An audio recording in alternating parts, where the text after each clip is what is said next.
Imagine waking up to the sharp whistle of a factory, working 14-hour days surrounded by choking smoke, only to return to a cramped, filthy tenement. What was life really like for the people who lived through the Industrial Revolution, and how did it reshape every single part of their day-to-day existence? Let's take a journey to uncover the gritty truth behind this explosive period of invention and upheaval. Before the rise of industry, life moved slowly and predictably for most people in Britain. Over 80% of the population lived in rural villages, small farming plots, or working as craftspeople in homespun trades. These were communities where nearly everything was made by hand, one painstaking piece at a time. Clothing, tools, even basic household goods took countless hours to produce, and every item, no matter how simple, was a small treasure. Without machines to churn out identical products, mass production simply wasn't a concept. This meant that even the most basic of goods could be prohibitively expensive for many. A single outfit might last someone for years, stitched and patched until the fabric itself gave way. That same scarcity extended to nearly every aspect of life. Days revolved around nature's rhythms. Sunrise marked the beginning of work, and sunset signaled its end. It wasn't clocks or whistles that dictated time, but the sky overhead. Tasks were shaped by the seasons. Harvests surged in autumn, slowed during the winter, and picked up again in spring's renewal. In this pre-industrial world, there was no race against the clock. Instead, time moved to the gentle and static pace of necessity. Candlelit evenings gave families time for sewing, storytelling, or resting, while the idea of being on a rigid shift would have felt foreign and unnecessary. Villages, though small in scope, were rich in their own self-sufficiency. Each community relied on its own web of local trades. Blacksmiths hammered tools into shape, millers ground grain into flour, bakers turned it into life-sustaining bread. Barter was still common. A farmer might trade firewood for shoes or wool for a meal. Even money played a secondary role in many places. These small local economies functioned without much need for outside interference. It was a hard life, but one where every task, duty, and role was intimately familiar. Travel, for most, was a distant thought. Muddy, uneven roads crisscrossed the countryside, but few dared venture far.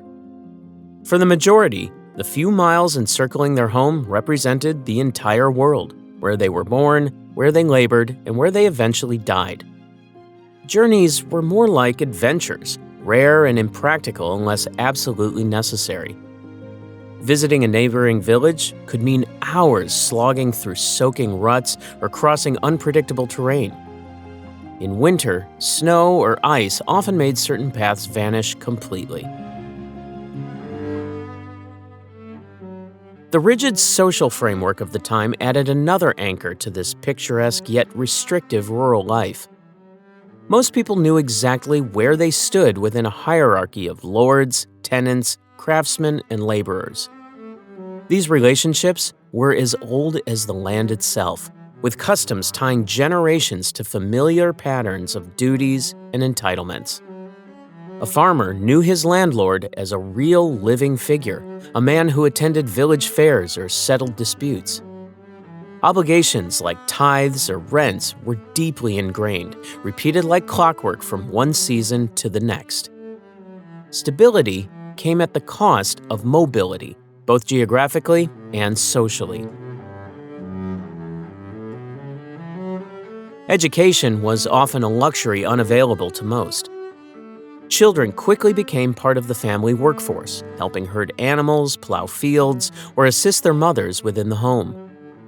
Schooling, when it did occur, was basic at best, often confined to religious education or rudimentary literacy if families could afford it.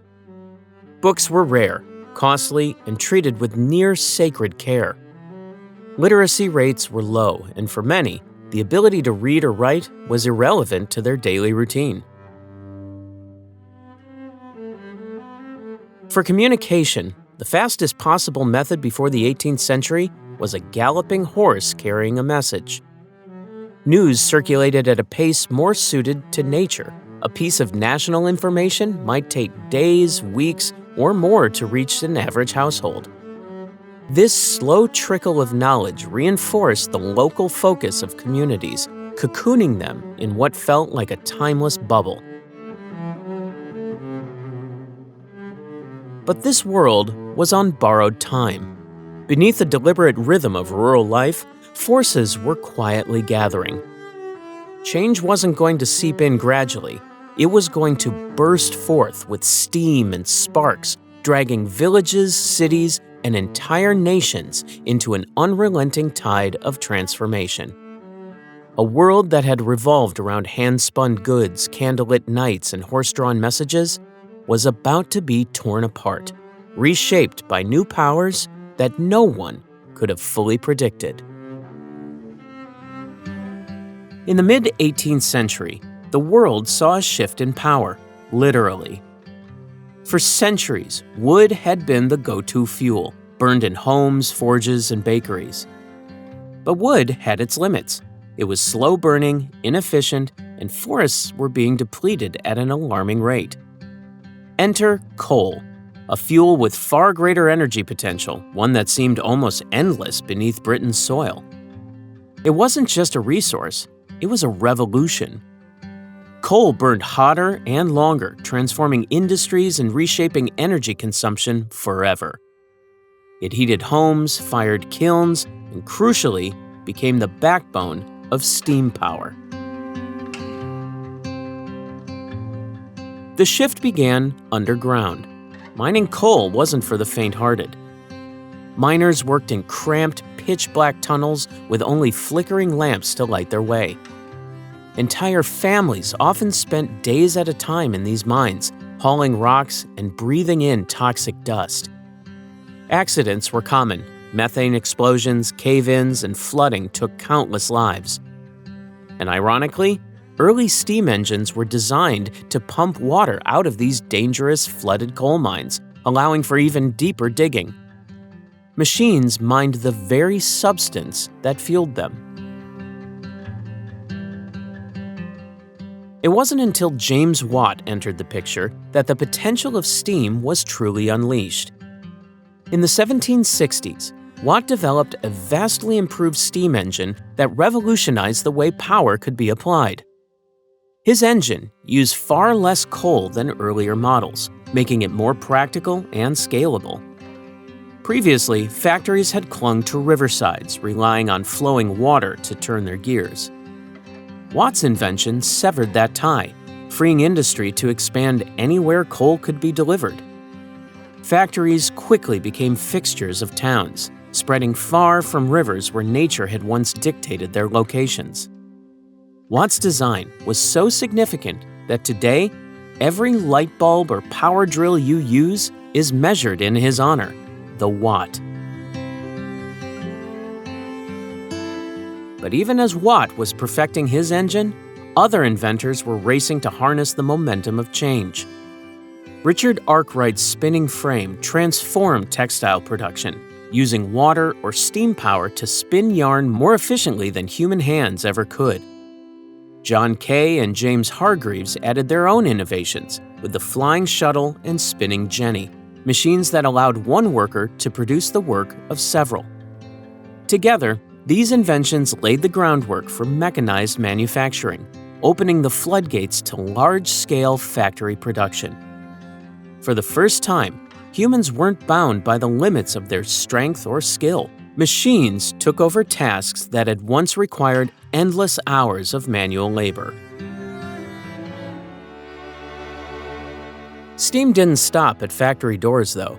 It poured into transportation, becoming the heartbeat of an emerging network that connected the world as never before. Early steam engines powered pumps that filled canals, enabling goods to float across vast distances without needing dangerous, time-consuming overland routes. By the early 19th century, Those same engines were propelling locomotives at speeds no one had thought possible just decades earlier.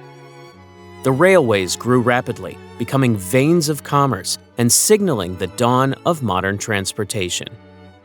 Steamships, too, crossed oceans more quickly and reliably, shrinking the world in ways that would have seemed like pure fantasy in prior centuries. This era wasn't without its secrets either. Many early inventors guarded their designs fiercely, locking machinery away in sealed rooms or even swearing their workers to secrecy. Industrial espionage was common. Designs stolen in one town would reappear, slightly modified, hundreds of miles away. Inventions were less public breakthroughs and more tug-of-war battles, as inventors fought to stay one step ahead in an increasingly competitive world. Coal and steam didn't just change industries, they transformed society itself. They replaced muscle with machines, reduced travel times from weeks to days, and untied human progress from the constraints of nature. They were the first sparks of a fire that would grow into an era of unprecedented change. The textile industry was the first to undergo a complete industrial transformation, turning Britain into what was often called the workshop of the world. Cotton, lightweight and versatile, became the centerpiece of this change. It wasn't grown in Britain, but imported in massive quantities, particularly from colonies that depended on enslaved labor for cultivation. This global supply of raw material fed a rapidly expanding enterprise that would alter not just the way goods were made, but the way people worked and, ultimately, lived. Before the Industrial Revolution, textile production relied on the putting out system, where rural families spun and wove fabric in their homes. It was slow, meticulous work, with one family producing only small amounts of yarn or cloth over time. But this system gave way to a series of groundbreaking inventions. In the 1760s, James Hargreaves created the spinning jenny, a machine that allowed a single worker to spin multiple threads at once. Around the same time, Richard Arkwright introduced the water frame, which used water power to spin yarn far more efficiently than human hands. These innovations culminated in the invention of the power loom by Edmund Cartwright in the 1780s, mechanizing weaving itself and transforming what had been a manual craft into an entirely machine-driven process. These advancements gave birth to the first true factories, enormous buildings housing rows upon rows of churning machines powered by water or, increasingly, steam. Unlike workshops or home-based production, the factory system demanded workers adhere to unrelenting schedules. Shifts often lasted 12 to 14 hours, with timed breaks and little tolerance for tardiness. The rhythm of work was no longer set by natural daylight or individual pace, but by the hum of machines and the call of supervisors. This marked the beginning of a structured work culture that revolved around fixed hours, a precursor to the modern concept of a shift. Cotton mills were notoriously loud, dangerous, and unventilated, especially for children who were hired for their small size and low cost. Despite these dangers, factories became central to the economy. By 1830, Britain was producing half of the world's cotton cloth, much of it manufactured in cities like Manchester. Manchester's growth as a textile hub earned it the nickname Cottonopolis, a title that reflected not only its dominance in the industry, but also the staggering scale of production. The city was a symbol of industrial ambition, connecting global markets and cementing Britain's position as a manufacturing powerhouse. However, this success came at a human cost, and the roots of that cost stretched far beyond Britain. Much of the cotton processed in British mills were harvested by enslaved people in colonies like those in the American South. Entire families in Britain worked themselves to exhaustion spinning and weaving cotton, while countless others across the Atlantic endured unimaginable violence to supply the raw material. Every thread spun in the mills of Manchester or Leeds was tied to this brutal global system, reshaping the very fabric of the industrial economy.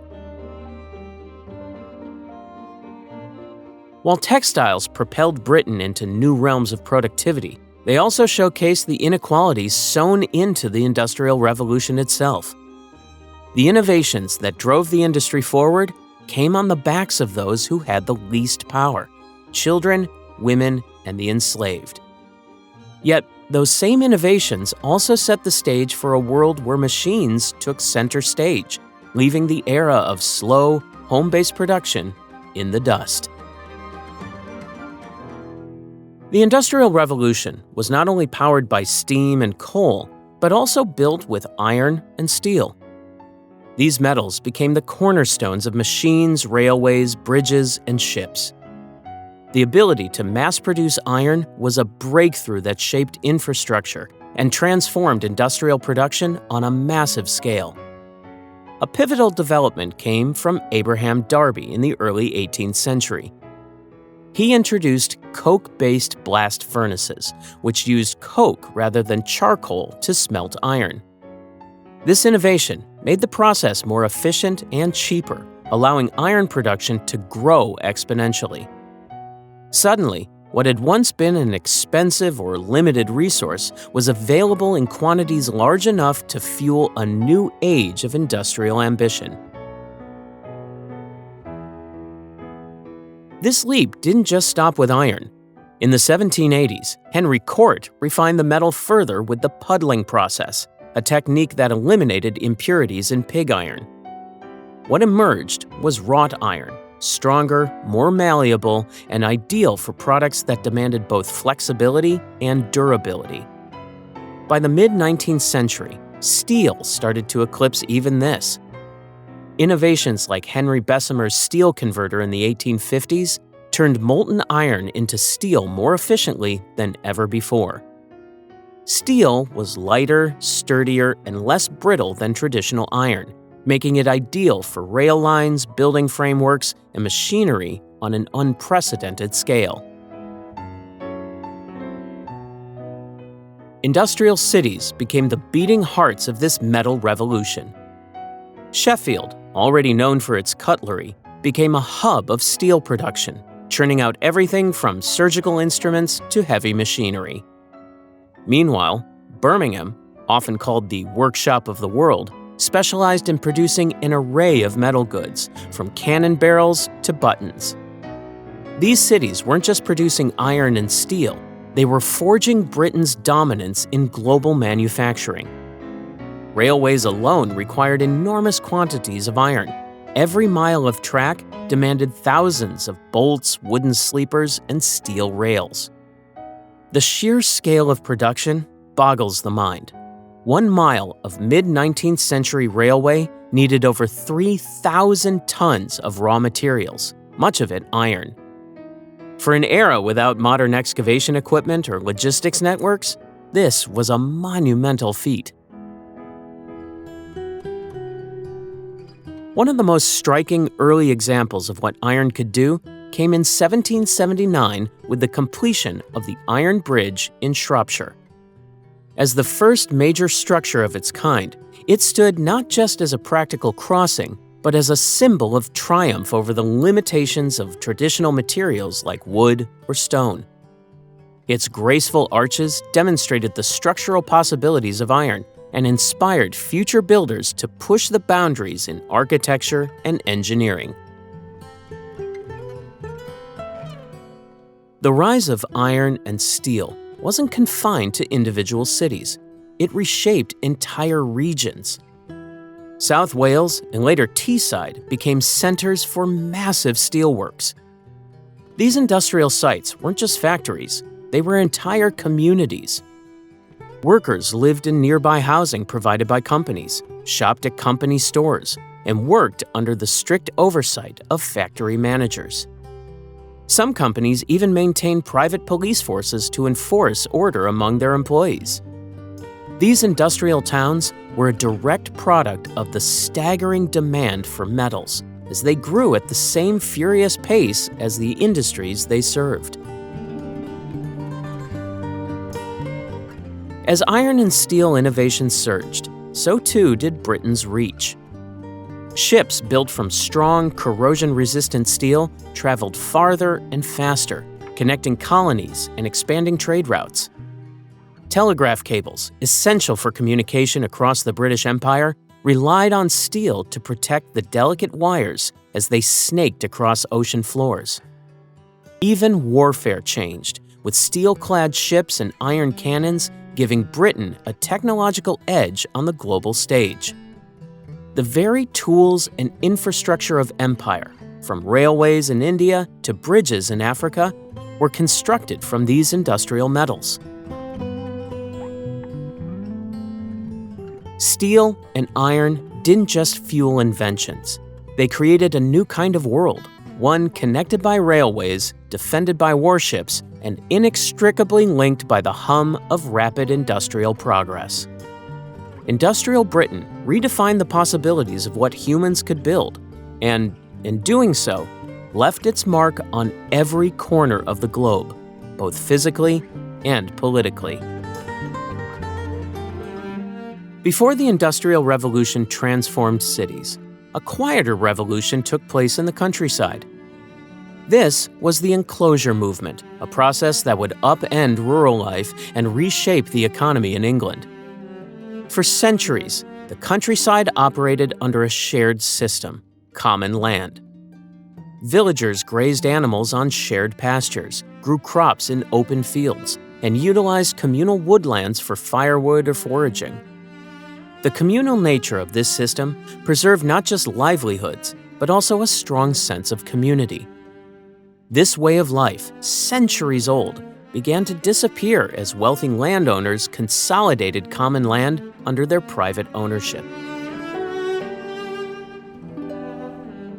Enclosure wasn't a single event, but a long, piecemeal process that accelerated dramatically during the late 18th and early 19th centuries. Landowners enclosed fields with fences, hedges, or stone walls, literally carving up open spaces into private property for more efficient farming. Many of these appropriations were formalized through parliamentary enclosure acts, which gave the wealthy legal backing to claim common land. From the 1760s onward, the British Parliament passed thousands of these acts, often without much consideration for the rural poor, who lacked both property and a voice in the political process. It was, for the rich, a logical step toward modern agriculture. For those in traditional villages, it was a crisis. Enclosure brought sweeping economic change by increasing agricultural efficiency and turning land into a commodity. Larger, enclosed fields allowed landowners to introduce new machinery, improve crop rotation methods, and maximize profits.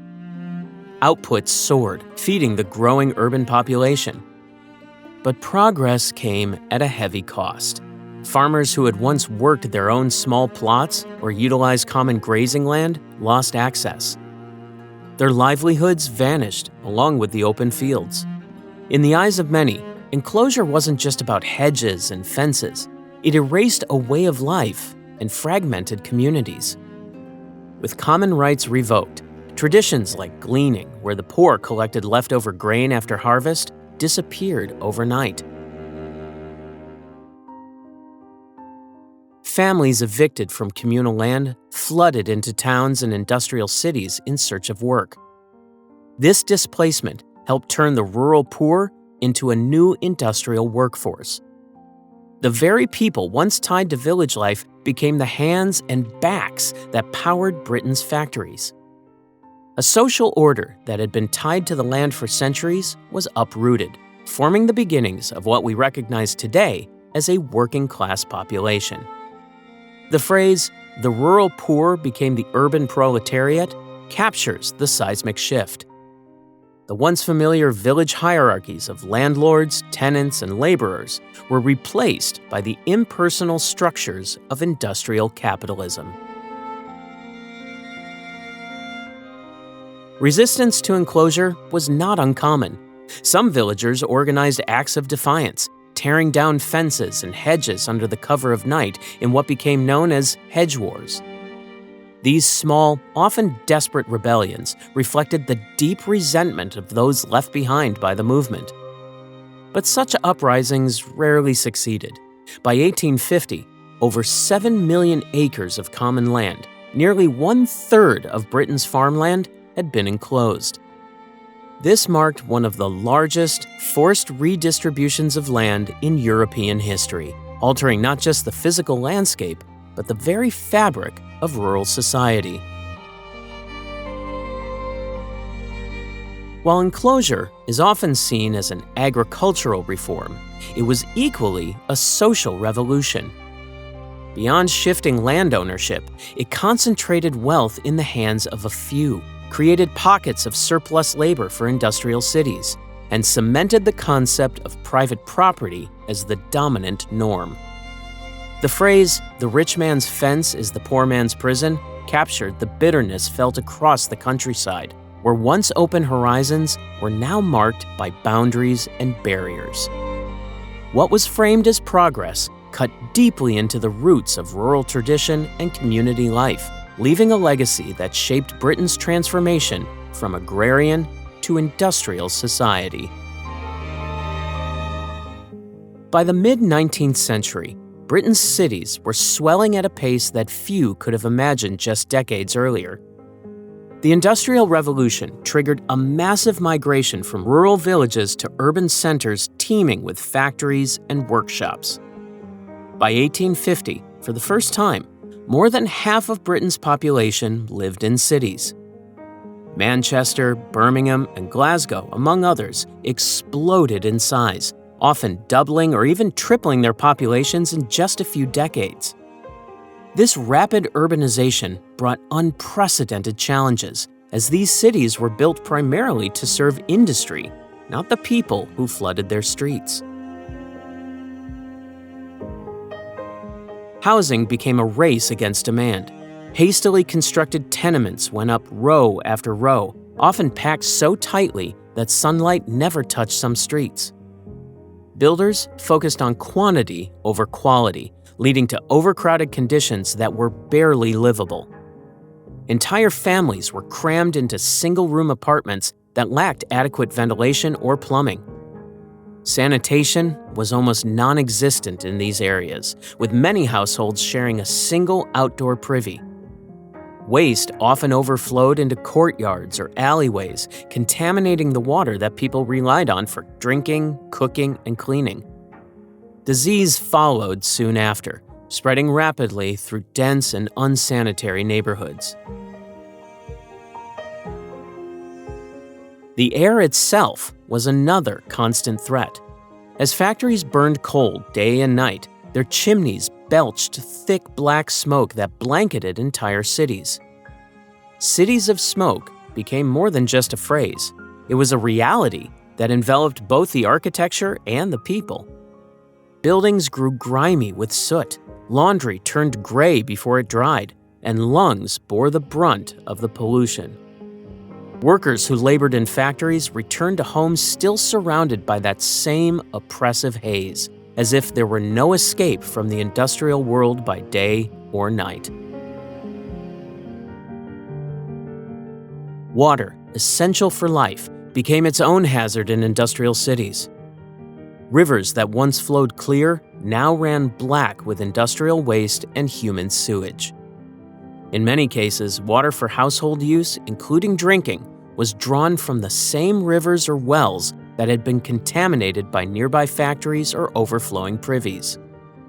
Unsurprisingly, outbreaks of disease were constant threats. Cholera, typhoid, and tuberculosis tore through communities, their spread fueled by unhygienic conditions. In 1832, A cholera epidemic swept through London, killing over 6,500 people.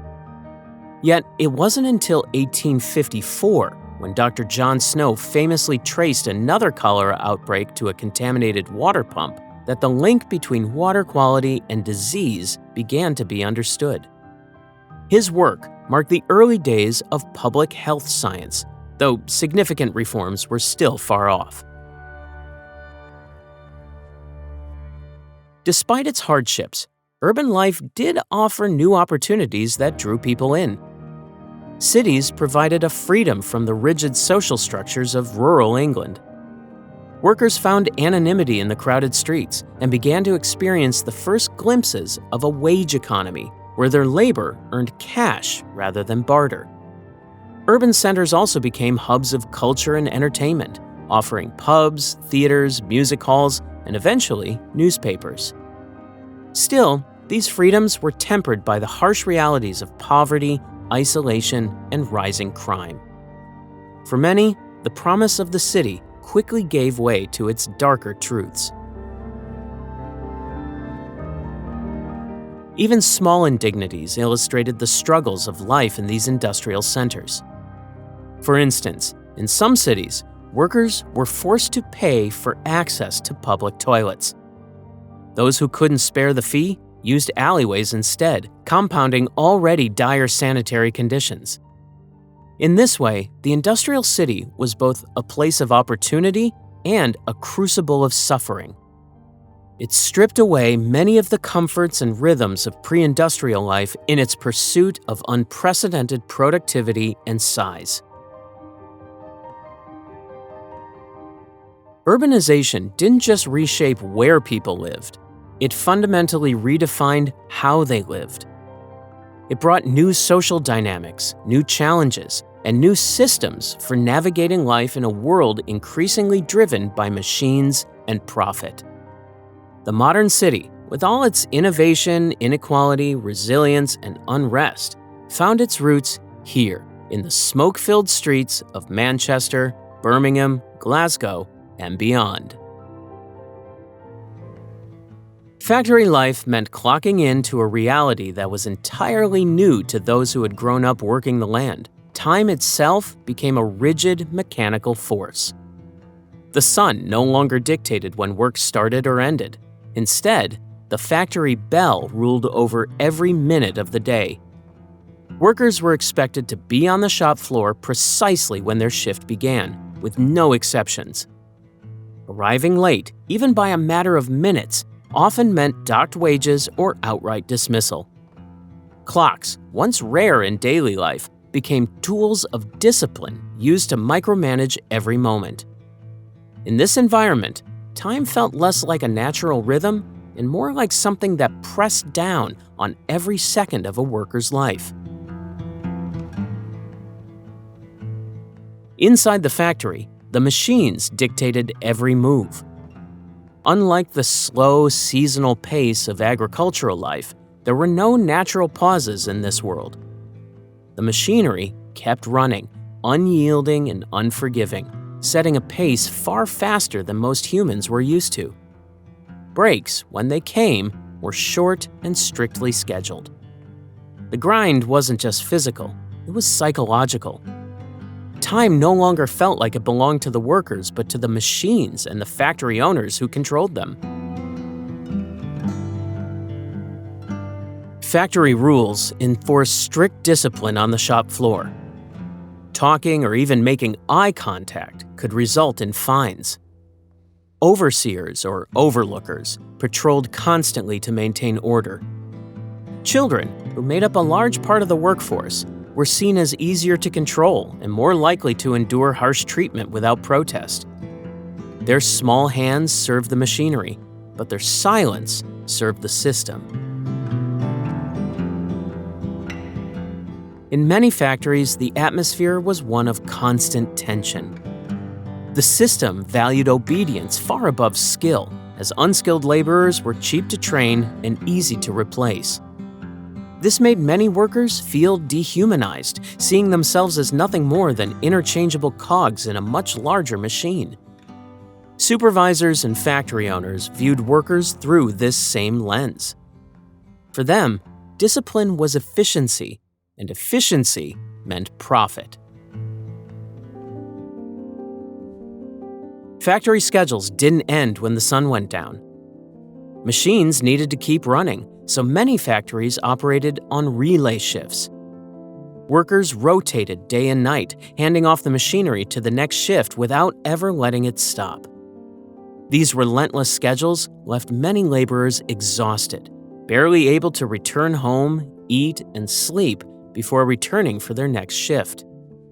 In one infamous mill, workers were fined for having dirty hands, a punishment that seemed absurd given the constant exposure to oil and grime from machinery.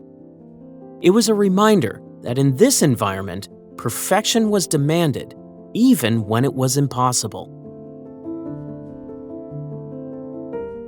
The factory wasn't just a place to make goods. It reshaped how people lived and worked. It introduced a strict regime of time, surveillance, and productivity that many had never experienced before. This discipline carved the foundations for the modern concept of work, where hours were measured, breaks were minimal, and people labored under forces far beyond their own control. Factory life, though efficient, was relentless, offering little room for individuality or humanity. It was not just an industrial system, it was a reordering of daily life itself. The Industrial Revolution may have promised innovation and prosperity, but for the average working-class individual, it came at an immense personal cost. Long days were spent in grueling conditions that left little room for rest or recovery. Exhaustion became a constant companion as workers pushed through shifts that often stretched from sunrise to well past sunset. Wages were brutally low, sometimes barely covering the cost of food or rent. A single setback, an illness, an injury, or a bad harvest was often enough to plunge a family into debt or even starvation. Safety nets, as we might think of them today, didn't exist. For many families, survival depended on every able member contributing their labor. Men, as household breadwinners, often shouldered the most punishing jobs, with roles like mining coal, smelting metal, or hauling materials demanding relentless physical strength. These professions carried enormous risks. In coal mines, walls collapsed without warning, pits filled with deadly gases, and explosions were tragically common. In factories, spinning gears and blades turned too quickly for reflexes to keep up, leading to horrific accidents. Many workers bore lifelong scars or were simply replaced after injuries with no compensation or support. Worse still, long-term exposure to coal dust or toxic fumes etched away at their health, creating a slow erosion of life that wasn't always visible until it was too late. The harsh conditions weren't limited to men. Women and children, who made up a large part of the workforce, endured their own struggles. A parliamentary investigation in 1833 revealed appalling conditions, including children as young as 6 working 13-hour shifts. Exhaustion overtook them, with some falling asleep next to dangerous machinery, their vulnerability often ending in tragedy. Employers saw these young workers as cheap and efficient. Their ability to squeeze into tight spaces around machines or carry loads too light for adults exploited to the point of collapse. For these children, what little childhood they might have had was consumed by the endless rhythm of factory life. Even outside of work, there was little relief. Leisure activities for many workers revolved around the local pub, one of the few escapes from the grinding monotony of industrial life. Alcohol often served as a brief respite, a way to blunt the emotional and physical toll of their daily experiences. But this coping mechanism soon sparked moral debates. The emerging middle class viewed the working poor's drinking habits with suspicion, criticizing what they saw as wastefulness and immorality. Far from understanding it as a symptom of desperation, they used it as a way to further stigmatize the laboring population. This grim reality was compounded by systemic inequalities within the workplace. In some factories, employers refused to pay workers in legal tender, instead issuing tokens or vouchers that could only be spent at the company-owned store. Known as the truck system, this practice trapped workers in a closed loop of control, allowing factory owners to extract even more profit by setting inflated prices in these controlled stores. It wasn't just wages that were low. Freedom, too, was kept tightly under the thumb of industrialists who sought to maximize production at every human cost. Despite these overwhelming hardships, solidarity began to grow. In crowded neighborhoods, workers formed close bonds, leaning on one another for mutual aid. Friendly societies and informal support networks emerged to provide small insurance schemes or assistance during times of crisis. These communities filled the gaps left by indifferent factory owners and a government slow to respond to industrial-era suffering. Such environments sowed the seeds of what would become class consciousness. Workers began to see themselves not just as individuals struggling to survive, but as a class united by shared struggles. Over time, this unity would ignite movements for reform, from early trade unions to strikes and protests demanding better wages, shorter hours, and safer conditions. The relentless grind of factory life built the backbone of an industrial economy, but it also revealed how far the balance of power had tilted against laborers. This burden, while profoundly oppressive, ultimately gave rise to a new sense of identity and purpose among the working class, the first sparks of labor reform and resistance in the modern age. The Industrial Revolution didn't just change how goods were made, it demanded new ways to move them. Factories churned out immense quantities of products, and getting them to growing markets required faster, more efficient transportation. Britain's medieval roads, often little more than muddy paths carved by use, weren't up to the task. So came the rise of turnpike roads, built and maintained by private companies that charged tolls at gates along the route. These toll roads were an improvement, providing smoother, maintained surfaces that made travel and transport quicker. For many, though, the toll system felt like a tax on mobility, an added cost for anyone trying to move goods or themselves from one place to another. While better roads helped, their limitations were obvious when it came to moving heavy industrial materials like coal or iron. This brought canals into the picture. Canals were essentially man-made rivers, carefully engineered to connect key industrial areas with markets and ports.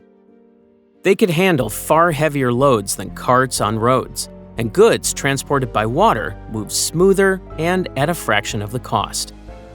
The Bridgewater Canal, completed in 1761, was one of the earliest examples of how effective canals could be. It connected coal mines in Worsley to the thriving industrial center of Manchester, cutting the price of coal in the city by nearly 50% overnight. Businesses quickly realized the potential of such waterways, and a flurry of canal building followed, creating an extensive network that crisscrossed the country. But it was the railway that truly revolutionized transport. In the 1830s, steam locomotives began to haul goods and passengers at unprecedented speeds. The opening of the Liverpool and Manchester Railway in 1830 stunned the world, as people witnessed trains traveling up to 30 miles per hour, an astonishing leap from the pace of horse-drawn carts.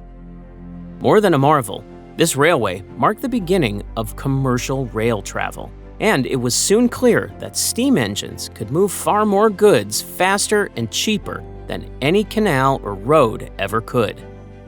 The railway slashed travel times and reshaped the British landscape.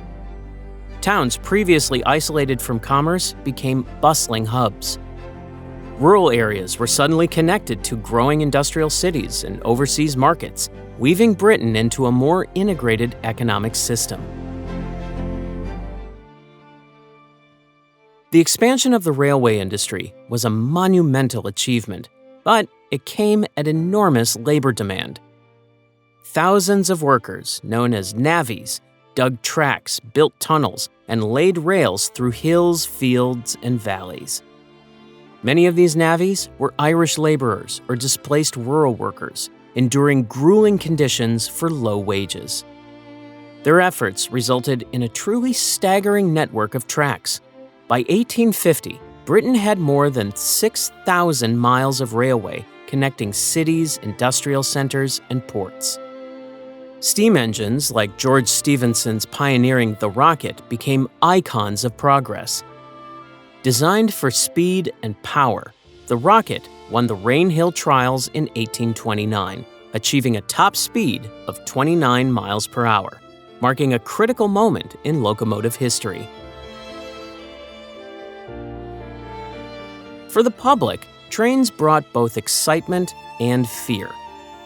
The sound of a locomotive thundering through a countryside village was otherworldly, almost terrifying. Early passengers were warned against sticking their heads from train windows, with some people fearing high speeds might cause their lungs to collapse. Travel became not just faster, but accessible, opening opportunities for people to visit cities, explore new regions, or move for work, all things considered rare luxuries in earlier centuries.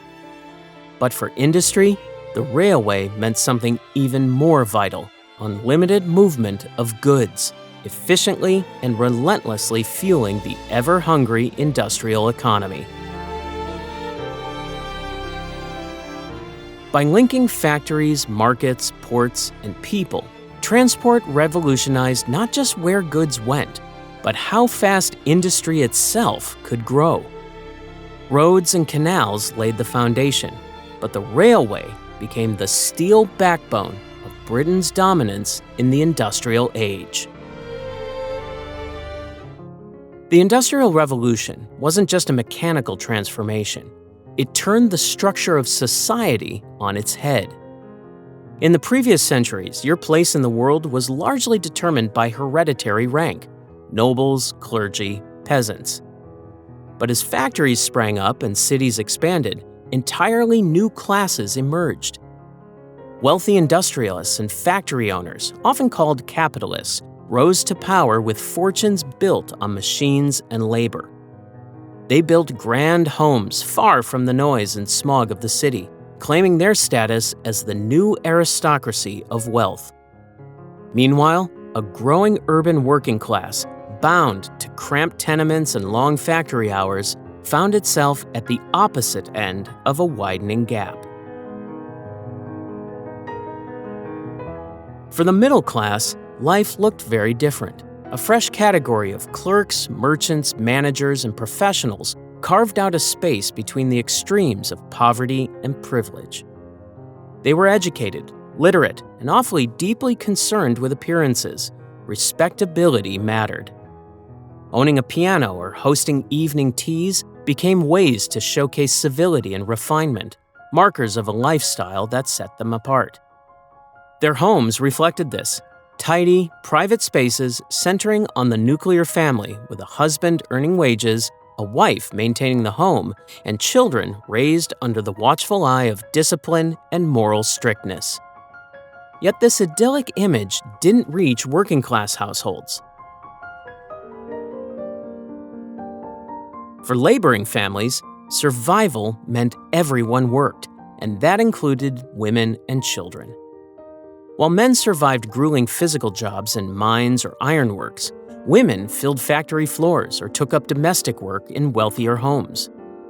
By the 1840s, domestic service alone employed 1 in every 3 women under 25 in Britain.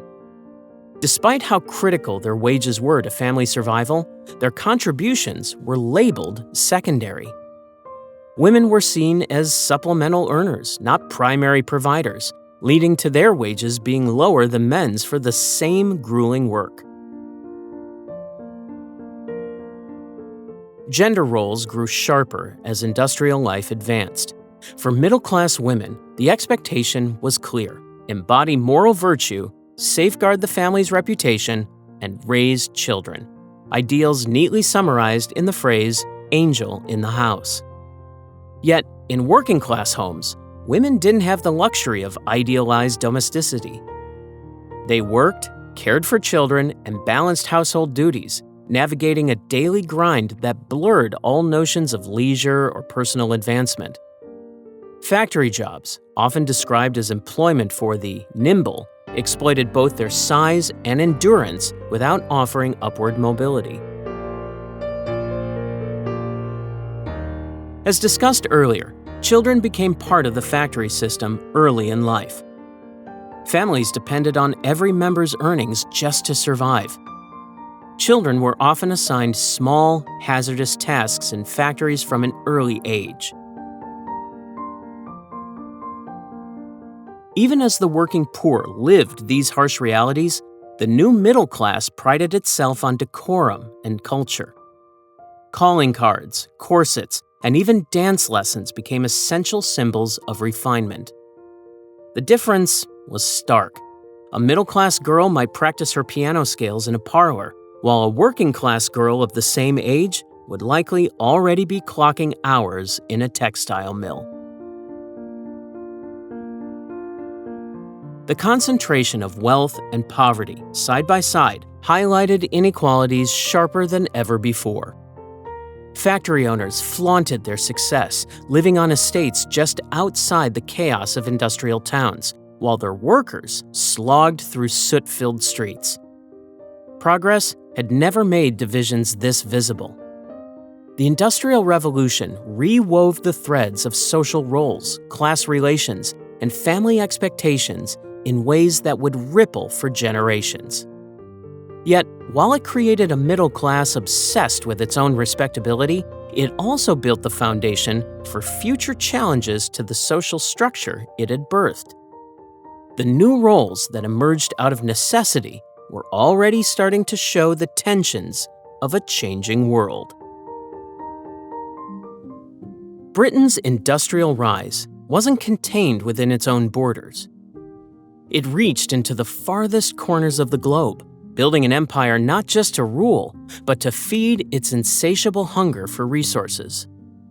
The raw materials that powered British factories were not products of its own soil, but came from a web of colonial outposts.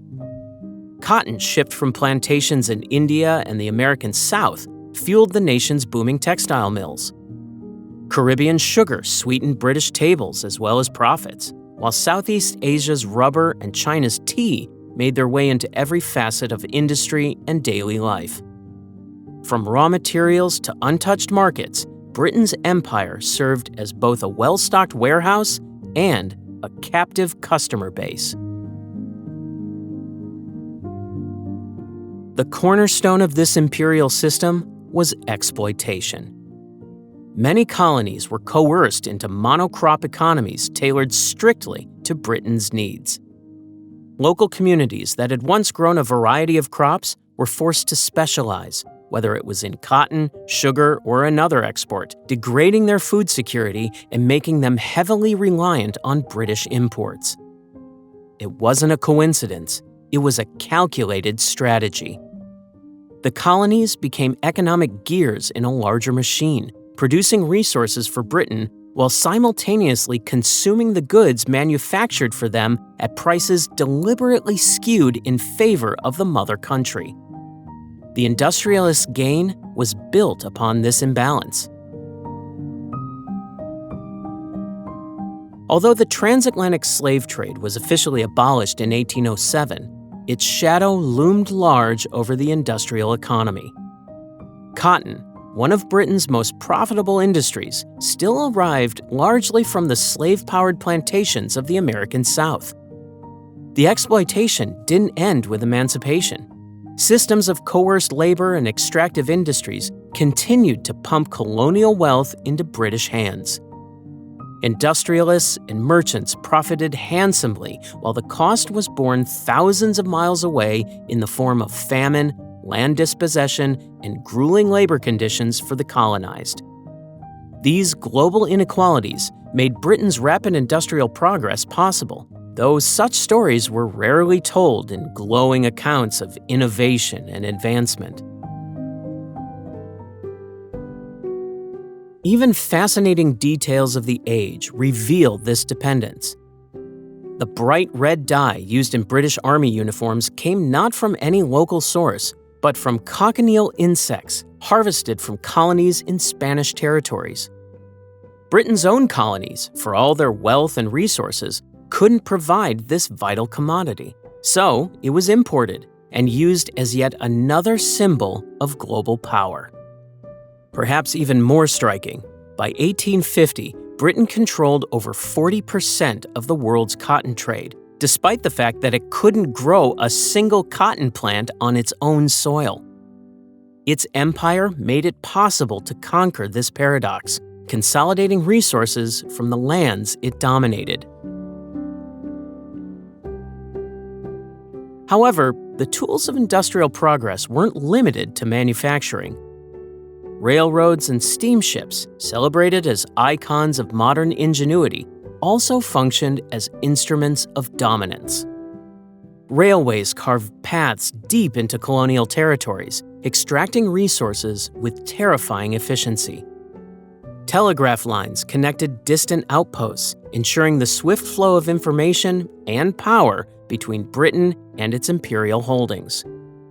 Progress, in this sense, wasn't purely about scientific marvel.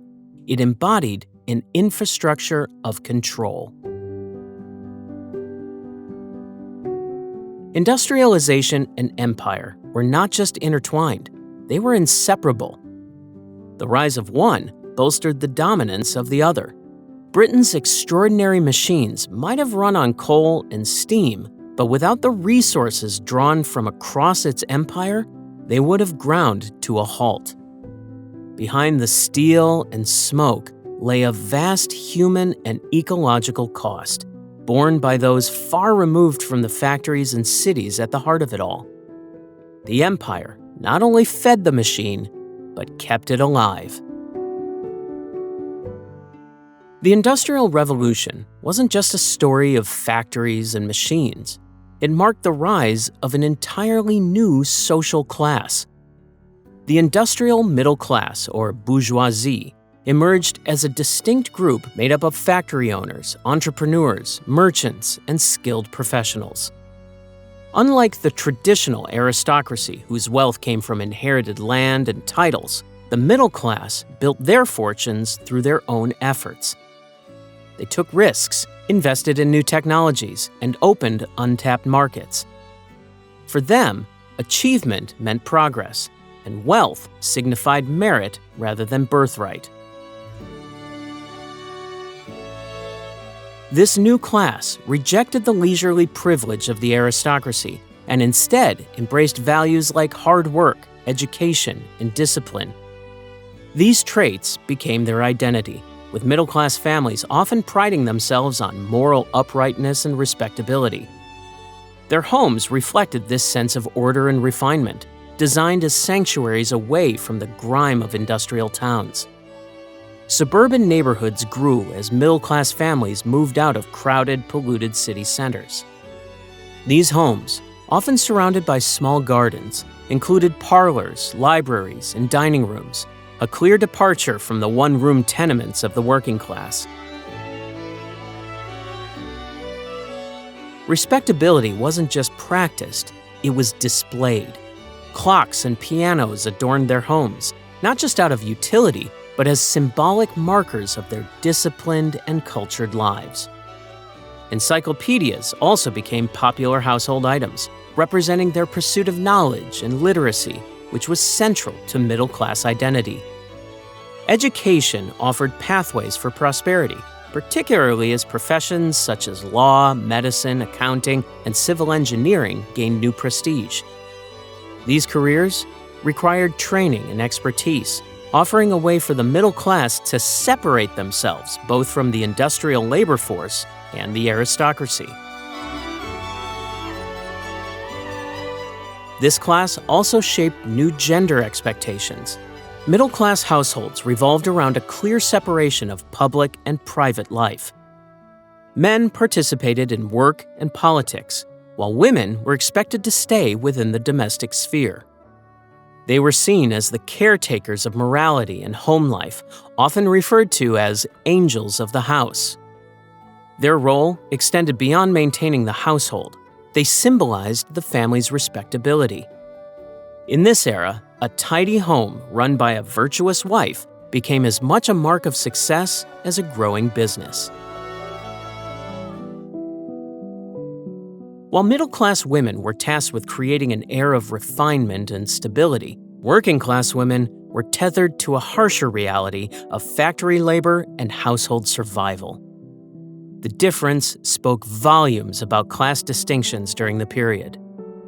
But for those who belonged to the industrial middle class, their new wealth provided them with access to cultural institutions, social clubs, and leisure activities that reinforced their status. Public exhibitions and fairs became popular, giving them an opportunity to celebrate their achievements. The pinnacle of this pride came in 1851 with the Great Exhibition at the Crystal Palace in London. Organized by industrialists and attended by Queen Victoria herself, it served as a massive showcase of technological and industrial advancements. Over 6 million people visited the exhibition, a significant portion of Britain's population at the time, to marvel not just at the machinery, but at the accomplishments of the middle-class pioneers who had helped engineer this new age. It was an event that cemented the middle class as cultural leaders in addition to economic ones. The rise of the industrial middle class reshaped not only wealth, but also the fabric of society. They redefined success through enterprise and discipline, designed suburbs and homes that reflected their ideals, and championed a specific vision of morality. Their influence stretched far beyond factories and trade, impacting education, gender roles, and even politics. In doing so, they became architects of the modern capitalist society we know today, leaving an imprint visible in everything from suburban development to the value placed on hard work. In the chaos of industrial progress, where cities expanded rapidly and machines replaced traditions, religion became an anchor for many people seeking stability. The Industrial Revolution wasn't just an era of technological innovation, it was a time of deep moral anxiety. Evangelical Christianity, in particular, surged among the middle class and the elite, emphasizing personal responsibility, hard work, and the importance of charity. These ideals fit neatly into the values of an emerging industrial society where discipline and progress depended on both productivity and social order. For industrialists, religion was not simply a personal belief, but a framework they often applied to their business practices and relationships with workers. Many factory owners believed it was their duty to improve the lives of their employees, though not necessarily by offering better pay. Instead, they invested in what they viewed as moral and religious uplift.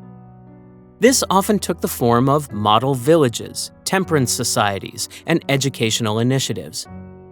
For example, Titus Salt, the wealthy owner of a textile empire, is remembered for developing the village of Saltaire, a meticulously planned community that included churches, schools, and recreational facilities, all designed to promote virtuous living among his workers.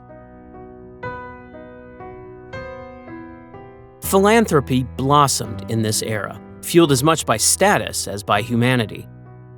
Men like George Cadbury, the chocolate magnate, financed housing and recreational facilities for workers, while Angela Burdick Coots, heir to an enormous banking fortune, became known for building schools and endowing institutions to help alleviate poverty.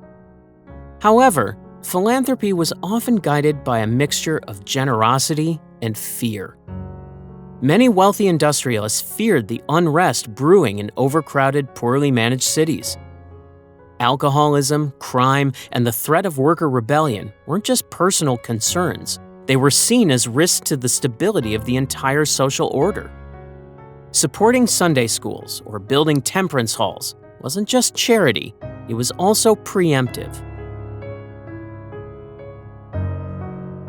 Religious reformers didn't just focus on education, they also sought broader societal changes. William Wilberforce, one of the leading evangelicals of his time, worked tirelessly to end the transatlantic slave trade, linking the values of faith and morality to significant legislative victories. The abolition of slavery, factory reform, and even public health initiatives often had their roots in the efforts of devout reformers who blended their religious convictions with political activism. Organizations like the Salvation Army, founded in 1865, also turned belief into action. Using military-style uniforms and discipline, they ventured into the slums to fight poverty and alcoholism while spreading Christian doctrine. They saw themselves as foot soldiers in a spiritual battle, taking on the vices and struggles that plagued industrial cities. This direct public engagement showcased how religion had stepped out of the pulpit and into the streets, aiming to shape society during a time of immense upheaval.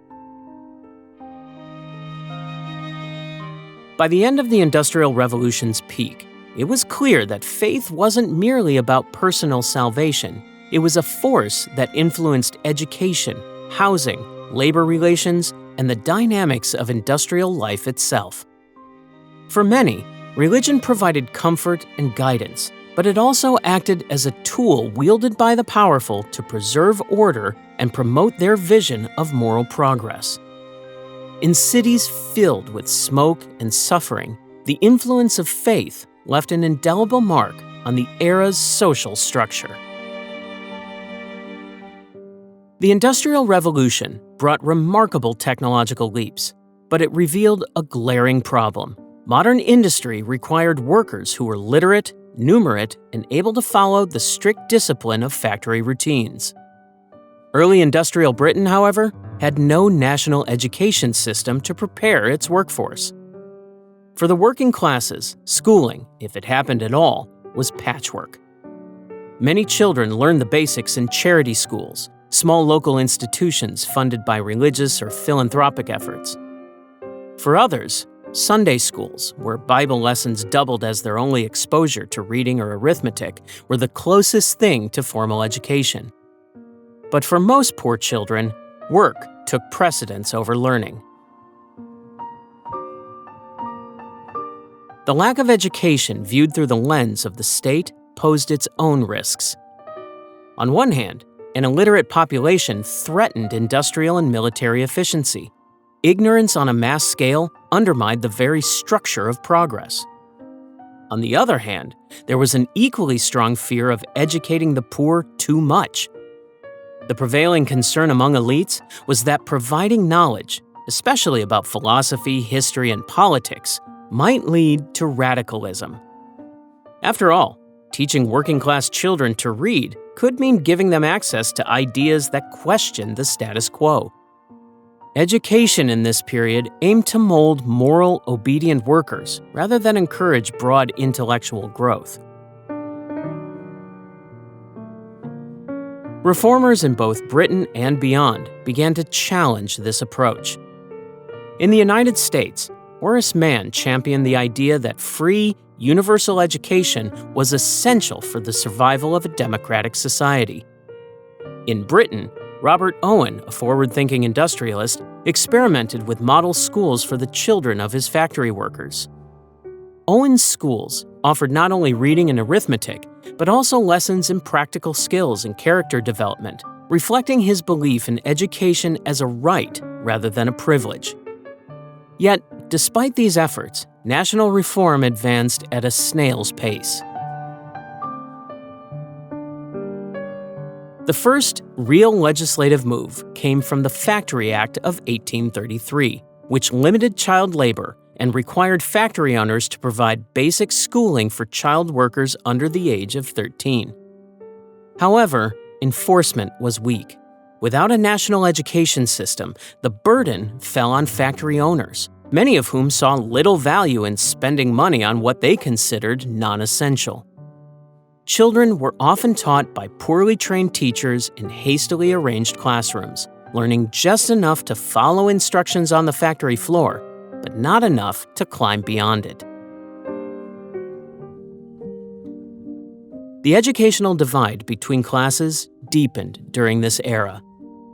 Middle and upper-class children received private tutoring or attended elite academies that offered classical education. These schools reinforced their place in society by teaching subjects like Latin, literature, and advanced mathematics, preparing them for leadership roles.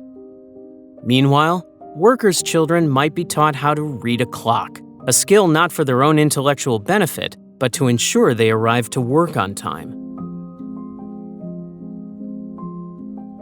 Industrialists, while initially indifferent, eventually saw the value in a more educated workforce, but their focus was narrow.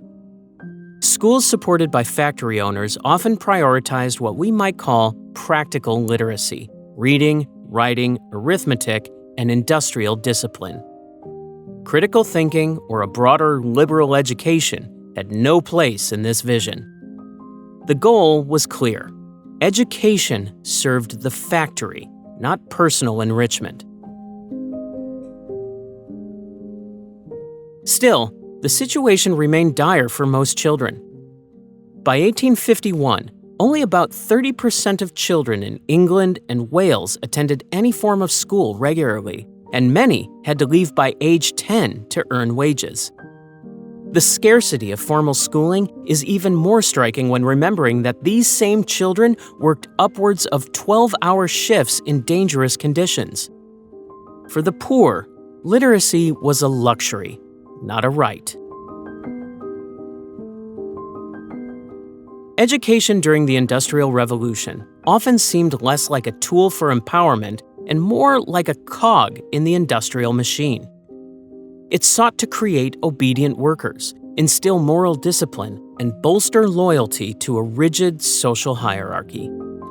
Though reformers like Owen and Mann planted seeds for broader change, these efforts reflected the slow march of progress.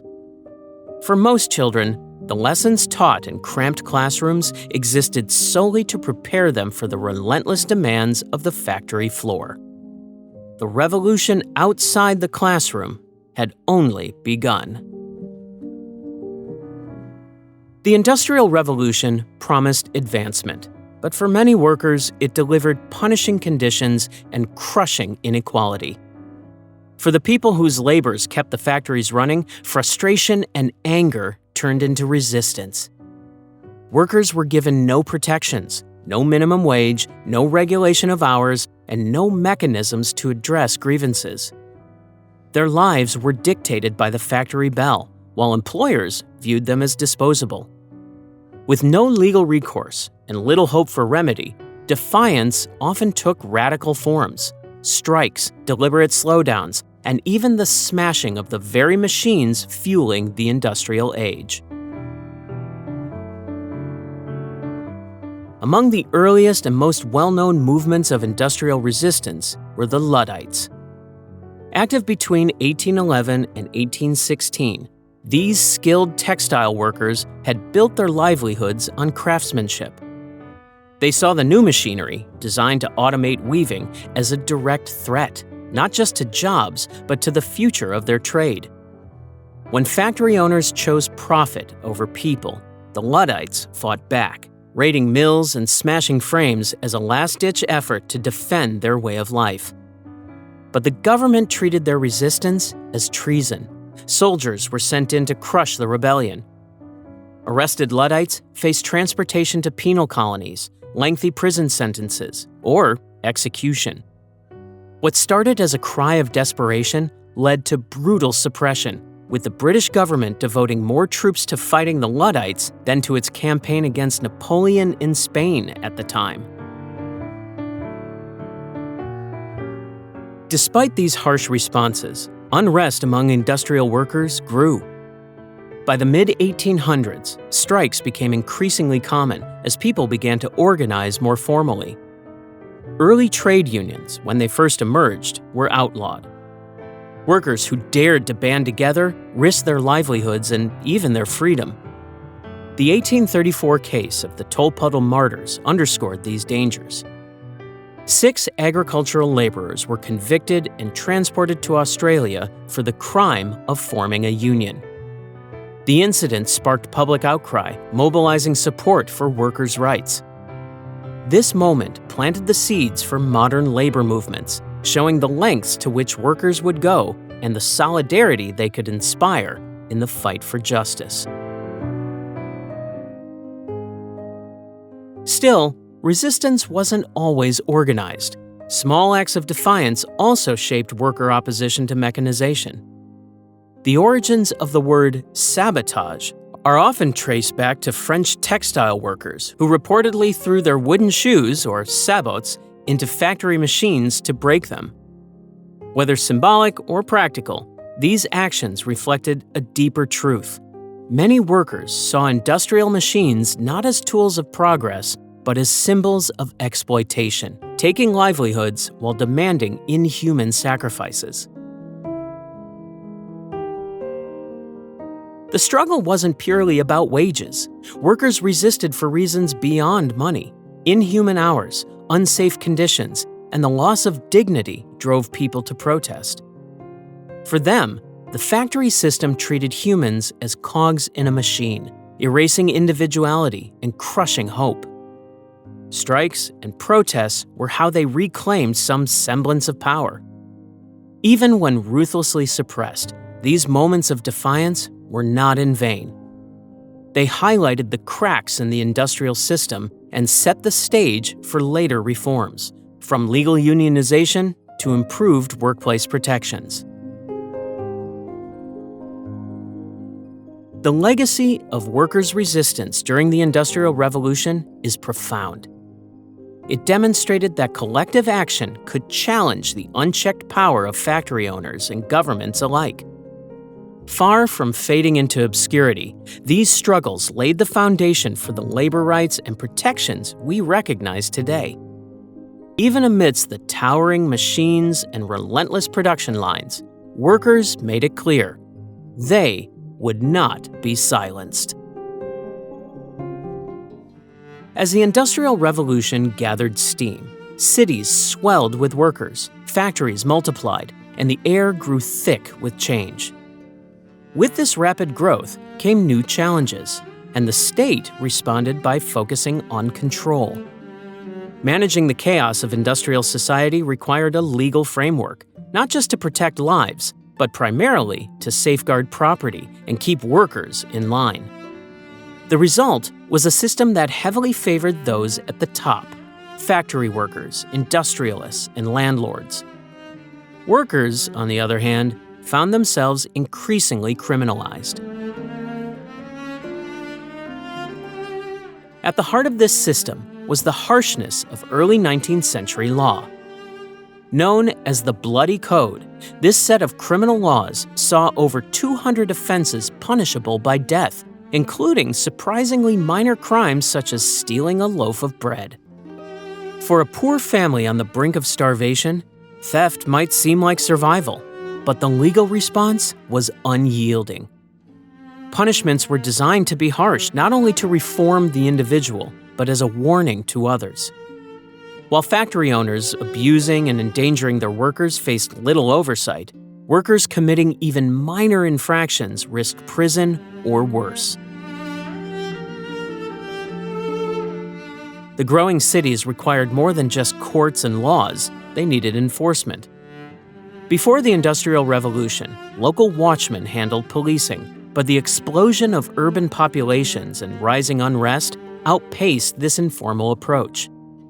In 1829, Sir Robert Peel established the Metropolitan Police, Britain's first professional police force, transforming law enforcement into a structured institution. Known as bobbies after Peel, these officers aimed to maintain order in the unruly industrial hubs. More than just a safeguard against crime, the police became a tool for suppressing unrest, particularly among workers. Protests, gatherings, and union efforts soon became targets of state intervention. Prisons, too, were reimagined to align with industrial society. Reform movements emphasized discipline, silence, and labor, turning incarceration into a form of industrial control in itself. Inmates spent their days working under strict regimes, often producing goods for state or commercial use. Silence was enforced to encourage reflection and compliance, blending punishment with a model of factory-like structure. Institutions like Pentonville Prison adopted these principles, showcasing a wider effort to bring industrial discipline into every facet of life. For workers, resistance to these systems could mean dire consequences. The government took swift action against organized labor, with the introduction of laws such as the Combination Acts of 1799 and 1800. These acts banned unions and collective bargaining, making it illegal for workers to come together to demand better conditions or wages. Those who dared organize faced heavy fines, imprisonment, or even exile. Though repealed in 1824 after public pressure, the temporary ban cemented collective organization as a dangerous act in the eyes of the state. In some industrial towns, control extended beyond police and laws to the factories themselves. Company-owned police forces appeared in certain areas, patrolling both the streets and factory grounds. These private forces enforced not just local laws, but the rules of the employers, creating an early version of corporate surveillance. For example, workers attempting to organize or slow down production could find themselves blacklisted, shadowed, or simply removed from their jobs or homes. The brutality of the industrial legal system wasn't limited to Britain itself. Between 1788 and 1868, over 160,000 convicts were transported to penal colonies in Australia. Many of these individuals had committed crimes tied directly to poverty, such as theft, often driven by hunger or joblessness created by industrial upheaval. In many cases, transportation was seen not just as punishment, but as a convenient way to rid industrial centers of overcrowded prisons and so-called undesirables. It was a step that revealed the state's focus on maintaining order at all costs. As the machinery of industry transformed the world, so did the machinery of control. Laws, police forces, and prisons reinforced the authority of the industrial elite while harshly punishing workers and dissenters. This wasn't just governance, it was the framework of an industrial state, designed as much to suppress disorder as to sustain the endless hum of the factories. Beneath the promises of progress lay a system of discipline, surveillance, and power, ensuring the engine of industry kept running smoothly. The Industrial Revolution didn't just reshape economies and cities, it also transformed art and literature, inspiring reactions that ranged from celebration to deep unease. For many creatives, the changes were electrifying, but also unsettling. The arrival of factories and machines and the loss of rural life became central themes for artists and writers grappling with what it all meant for humanity.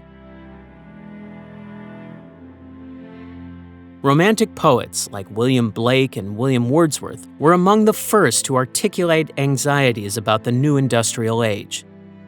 Blake's description of England's factories as dark satanic mills in his famous poem Jerusalem captured a sense of spiritual and physical despair tied to this new world of mechanization.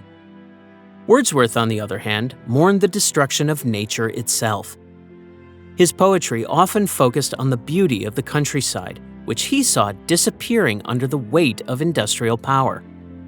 Both poets sought to remind people of a world before smoke and soot, a world where natural landscapes and human connection to the earth played leading roles. The impact of industry wasn't just confined to poetry. Writers like Charles Dickens took the grim realities of urban and working-class life and brought them to the forefront of Victorian culture.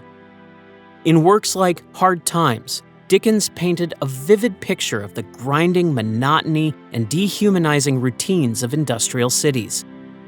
His novels didn't just tell stories. They challenged readers to confront the cruelty of child labor, the erosion of community, and the inequalities that underpinned industrial progress. In Oliver Twist, he exposed the conditions of orphans and the neglected poor, forcing his readers to see the human cost of their rapidly changing society. While literature captured the social and emotional toll, visual art grappled with the raw power and scale of industrialization. J.M.W. Turner's paintings, for example, reflected both awe and apprehension at the changing landscape. In works like Rain, Steam, and Speed, Turner depicted steam trains cutting through misty landscapes, their mechanical energy almost violent against the softness of nature. His swirling brushstrokes and dramatic lighting often blurred the line between marvel and menace, embodying the paradoxical feelings stirred by industrial progress. This tension between admiration and fear was echoed in Gothic literature, which found new inspiration in the anxieties of the era. Mary Shelley's Frankenstein, often considered the first science fiction novel, captured the darker side of unchecked innovation. Victor Frankenstein's hubris in creating life and the tragic consequences that follow mirrored growing fears about what humanity might unleash through growing increasingly powerful techniques. The novel's exploration of isolation, ambition, and responsibility resonated deeply in an age where machines expanded human capability but also deepened social and environmental divides. Art and culture during this period weren't limited to elite circles. The working class, too, developed their own creative outlets, which often reflected their struggles in everyday lives. The rise of penny dreadfuls, cheap serialized stories sold for a penny, provided entertainment and escape for those who labored in factories and mines. Protest songs and broadsides offered another way for workers to share their stories, documenting workplace grievances, community struggles, and hopes for change. Music halls became places for humor and satire, where performers poked fun at the realities of industrial life while offering moments of joy amidst hardship. Despite the weight of industrialization, art wasn't confined to despair. It also served as a tool for change. In 1842, Elizabeth Barrett Browning published The Cry of the Children, a haunting protest poem that described the suffering of child laborers. Its vivid language and raw emotion stirred public outrage, lending momentum to early child labor reforms. Here, art directly influenced policy, proving its ability to act not just as a mirror, but as a catalyst. The Industrial Revolution wasn't simply archived through art and literature. It was questioned, shaped, and reimagined. Artists and writers gave voice to the human and emotional side of a world in transition. While industry restructured the external world, their works forced people to confront the internal, asking difficult questions about progress, morality, and what it truly means to be human. The Industrial Revolution wasn't just a turning point for human society. It was a profound assault on the natural world. The ceaseless hunger for energy, materials, and progress reshaped landscapes, blackened skies, and contaminated waterways in ways never before seen. Factories powered by coal pumped millions of tons of thick black smoke into the air. This wasn't the occasional puff of soot. It created a nearly constant haze over industrial centers. Cities like Manchester and Birmingham often endured skies so smothered with smog that sunlight struggled to break through. Air filled with carbon soot and sulfur gases hung over crowded streets, choking anyone who dared to inhale deeply. As smoke dominated the air, industrial waste found its way into waterways, turning some of Britain's cleanest rivers into toxic cesspools. Textile mills, for example, dumped dyes directly into streams, staining them vivid shades of blue and red. Tanneries added a potent mix of acidic chemicals to the flow, while human waste and refuse from urban areas completed the staggering pollution cocktail. Rivers like the Thames became unrecognizable. By the mid-19th century, stretches of the river had a stench so unbearable it earned a grim nickname, the Great Stink of 1858.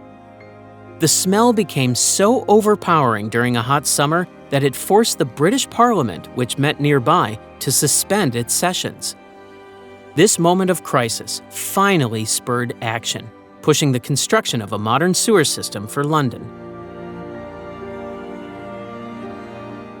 The devastation extended far beyond the cities.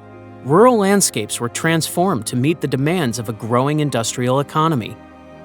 Deforestation accelerated as forests were cleared to make way for mines, railways, and expanding factory towns.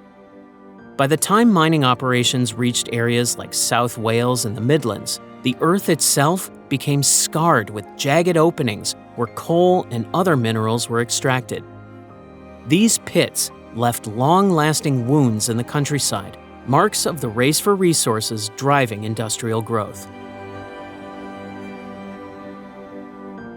As land vanished to meet human needs, so too did habitats for wildlife. Birds and small animals that once thrived in woodlands and clear rivers saw their homes destroyed. Pollution and habitat loss caused entire populations to dwindle, showcasing another casualty of the era's relentless progress. Nature wasn't just altered, it was rapidly consumed, with little regard for replenishment or balance. Early critics of industrial expansion, like John Ruskin and William Morris, were quick to notice the destruction surrounding them. Ruskin, an art critic and thinker, lamented the ugliness of factories overtaking the countryside, calling it a degradation of the natural beauty that had once inspired artists and poets. Morris, a prominent designer and environmental advocate, argued for a return to craftsmanship and a rejection of industrialism's disregard for the land. For city dwellers, the environmental cost was impossible to ignore. The infamous London fog, long thought of as an almost mythical feature of England's weather, was less natural mist and more a toxic stew of coal smoke and pollution. In its most extreme cases, visibility dropped to just a few feet, and the air turned yellow or even black. In places like Manchester, soot was so omnipresent that homes needed to be repainted regularly. Many residents didn't bother repainting whitewashed walls. They simply painted them black to blend in with the grime. These problems weren't accidents. They were the inevitable results of an industrial system focused entirely on maximizing production. Smoke from chimneys, dyes in rivers, deforestation, and strip mining were never isolated issues. They were built into the foundations of industrial success. The revolution may have heralded an age of innovation and expansion, but it came at a cost that no one fully understood until the damage was done. Its legacy isn't just found in the machinery and the progress it left behind. but in the scars etched deep into the world it reshaped. The Industrial Revolution might feel like a distant historical moment locked in the 19th century, but its effects shape every corner of the world we live in today. Consider the way we structure our days, the 9-to-5 work shift, weekends, even the very idea of punching a time clock, all trace their origins back to the factory schedules that industrialization imposed. Before this era, time was tied to natural rhythms, sunrise and sunset, seasons, or communal needs. But once factories became dominant, time itself was sliced into rigid schedules. Workers were expected to clock in and out, a practice that redefined not only labor, but life itself. Globally, the industrial economy that emerged from Britain's revolutionized model still forms the backbone of modern commerce. Mass production remains the engine of consumer culture, and global trade flows along routes shaped by colonial-era practices. The concept of large-scale industrial supply chains started with factories sourcing materials like colonial cotton or Caribbean sugar, and today, those same processes connect smartphones, clothing, and cars to consumers across the planet. The vast, energy-intensive systems that power this economy are direct descendants of the mills, forges, and engines first built in the 18th century. The social movements that ripple through our world today also owe their roots to this period. Labor unions, environmental advocacy, and even public health campaigns were forged in response to the upheavals of industrialization. Workers' strikes calling for fair conditions evolved into global struggles for labor rights, while concerns about public health in smoke-filled industrial towns planted the seeds of modern environmentalism. Industrial cities exposed the fragility of human health in polluted environments, a warning that would echo louder and louder across centuries. One of the most pressing modern echoes of the Industrial Revolution is climate change. The environmental practices of the industrial age, particularly the reliance on coal and later oil, set the trajectory for the crisis we face today. Those first smokestacks burning fossil fuels introduced the carbon-heavy systems that now dominate global energy use. This industrial logic of more production, more profit pushed the planet's resources to their limits. Today, as we grapple with rising temperatures, extreme weather, and resource shortages, it's clear the story of industrialization wasn't just about human progress. It came at a cost to the environment. Modern cities still carry the DNA of their industrial ancestors. The urban centers we know, dense, diverse, and powered by infrastructure, evolved from the industrial metropolises like Manchester, Birmingham, or Detroit. These cities became engines of opportunity, drawing millions seeking work and prosperity. Yet, they also reproduced the inequalities seen during the Industrial Revolution. Today's megacities, like Delhi or Sao Paulo, mirror these early industrial towns in their sharp contrasts, shining skyscrapers alongside sprawling informal settlements, wealth intertwined with poverty, opportunity next to adversity. In technology, the same questions sparked by the steam engine remain relevant as artificial intelligence and automation push boundaries. Machines of the 19th century were celebrated for their ability to conquer human limits, but they were also feared for their power to displace. Will technology liberate laborers by easing their burdens, or trap humanity in the same endless cycle of production? These questions, born in the Industrial Revolution, persist every time a new technology transforms our systems of work and life. Even as we look to the future, efforts to counterbalance industrial consequences are underway. Proposed carbon-neutral cities designed to reverse environmental damage highlight how we're still reckoning with industrialization's legacy. The lessons of past cities, unchecked growth, resource exploitation, and inequality continue to inform the planning of urban spaces made for the modern world. Incredibly, it's estimated that in just 250 years since industrialization began, humans have consumed more energy and altered more of the planet than in all of the rest of human history combined. The Industrial Revolution wasn't just a shift. It was a transformation of what it means to be human. It gave rise to the systems, conflicts, and innovations that underpin our daily lives, from the devices in our hands to the jobs we work and the cities we inhabit. Its echoes aren't fading. They're growing louder as we face yet another era of profound technological and societal change. The revolution isn't over. It's evolving. The Industrial Revolution changed everything: work, cities, empires, and the planet itself. It brought innovation, connection, and power, but also inequality and environmental cost. As we navigate our own age of disruption, its lessons still matter. Progress isn't simple, and it never was. Subscribe for more stories that shaped our world.